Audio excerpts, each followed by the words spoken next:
ગુજરાત ન્યૂઝમાં દેવભૂમિ દ્વારકાથી સમાચાર મળી રહ્યા છે કે જિલ્લાના જામખંભાળિયા તાલુકાના ભારા બેરાજા ગામમાં શ્વાનના આતંકથી લોકો ભયભીત બન્યા છે।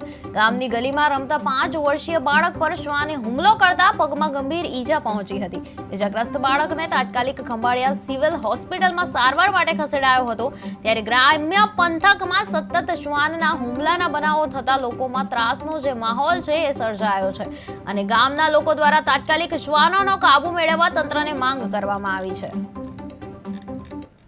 મારું નામ ભરતભાઈ ગઢવી છે અને મારો દીકરો 5 વર્ષનો દેવાંશ છે। એ અમારે ભારા બેરાજા મુકામે ઘરની બહાર રમતો હતો। એ શ્વાસે અને બટકું ભરેલ છે। અમે તાત્કાલિક અહીંયા ખંભાળિયા સરકારી હોસ્પિટલમાં લઈ આવેલ છે। સરકારી હોસ્પિટલમાં એને ટૂંકમાં 2 ટાંકા અને સારવાર એને ટૂંકમાં ઇન્સ્ટન્ટ ને આપેલ છે।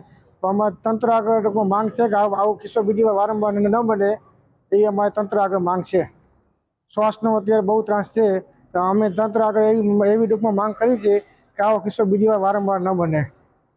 મારું નામ ભરતભાઈ ગઢવી છે અને મારો દીકરો 5 વર્ષનો દેવાંશ છે। એ અમારે ભારા બેરાજા મુકામે ઘરની બહાર રમતો હતો। એ શ્વાસે અને બટકું ભરેલ છે। અમે તાત્કાલિક અહીંયા ખંભાળિયા સરકારી હોસ્પિટલમાં લઈ આવેલ છે।